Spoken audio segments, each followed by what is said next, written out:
Women used to be above it. Women didn't act like that a long time ago. And, recently, it's a shame to see that women are starting to act like men have been acting for years. But you're saying it's the fault of men. No, it's no one's fault. I just think that we should rise. We used to be better. We should rise above it. I think we're copying men in a lot of different areas. That's very bad for us. All right, Janet, Tina, thank you. Appreciate the calls. Our email address is my name. It's tom@blowmeuptom.com. That's tom@blowmeuptom.com, or call our comment line. The number is area code 310-842-9592. That's 310-842-9592. The Tom Leykis Show.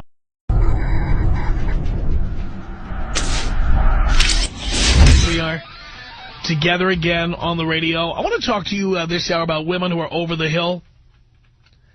The kind of women who are Hillary Clinton supporters, but I'm not talking about politics, but you know what I'm talking about.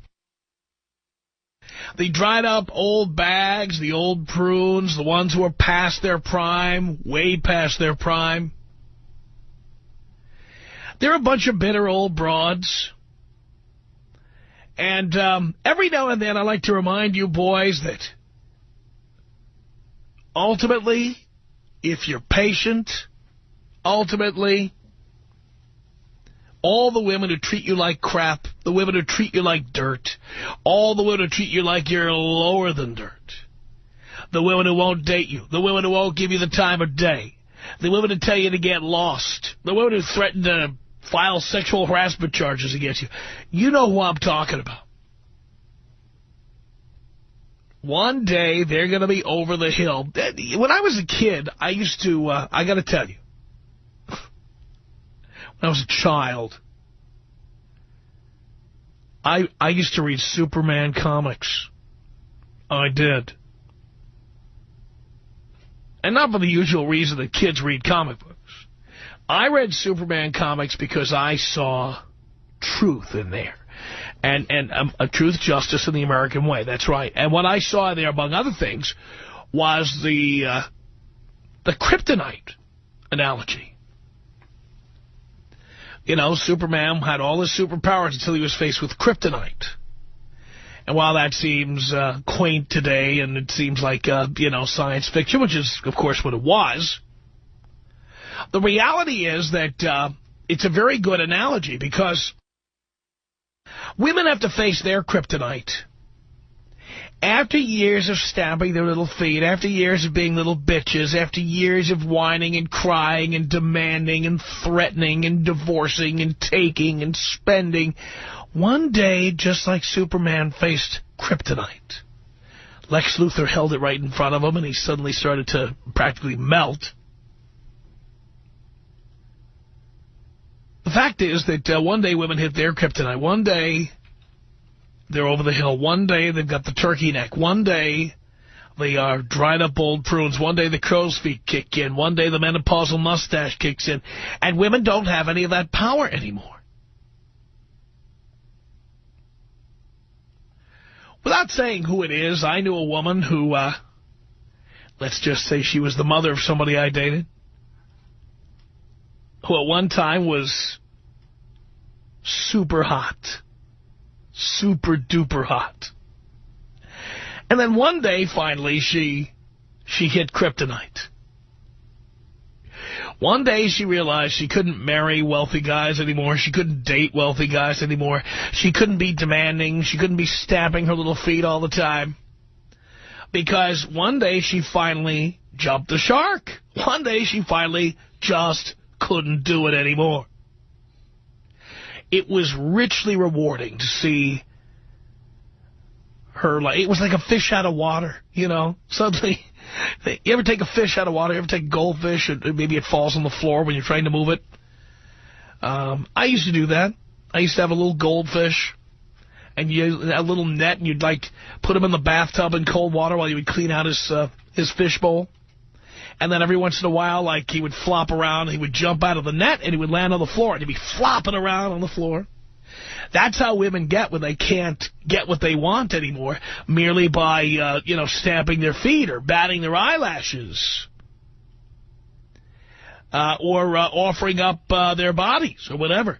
They flip out. They don't know how to handle it. And I particularly enjoy that because as men, may I tell you, as men, we don't have this problem. We don't.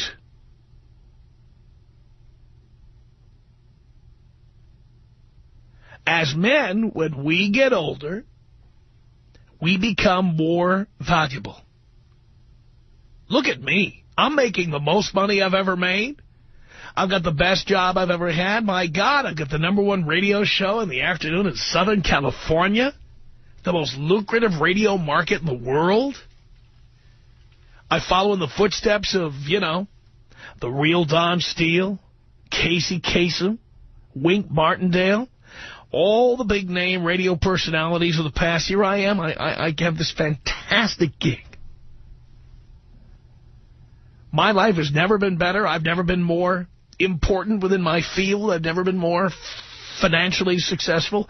Life has never been so comfortable. Things have never been so lucrative. Never. Never, never.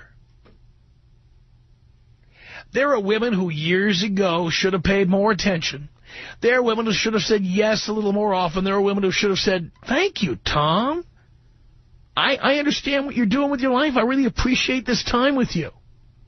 Instead of nagging, cajoling, harassing, trying to get me to sell my house, trying to get me to buy them crap.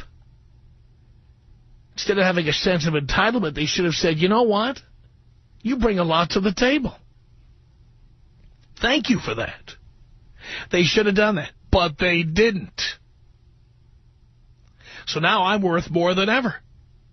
I travel more than ever, got more real estate than I've ever had before, more money than I've ever had before.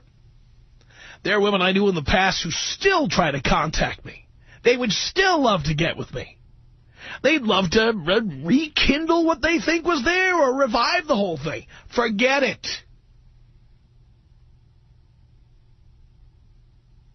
You had your cake, darling, now eat it. Let it go to your big, fat butt.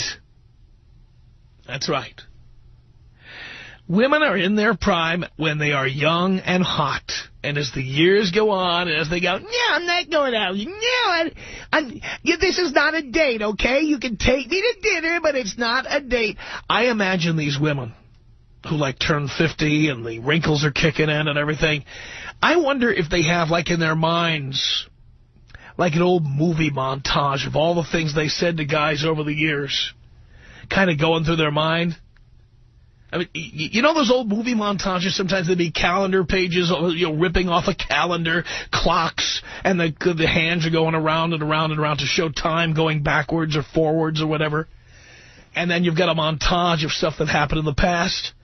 So I wonder if women ever actually have that in their minds, you know? I wonder if women now who finally have said no to a lot of good men, women who just sniffed at guys who sent them roses or made fun of them because they made an effort to be with them, or guys who were reliable and dependable but just weren't exciting enough, whatever. I wonder if women, once they hit 50, I wonder if women, once they turn into old prunes, I wonder if they have in their minds that like movie montage of their minds. They're going back in time and the calendar pages are ripping off, you know, March, April, May, June, 6 o'clock, 7 o'clock, 8 o'clock, and then in their minds it's like, no, I'm not going out with you. You don't make enough money. What are you, a jerk? Are you kidding me? I've been out with much better than you. I can do better than you. No, you know what? I already have a date for the prom. That's right. And you know what? I wouldn't go out with you anyway because you're a loser.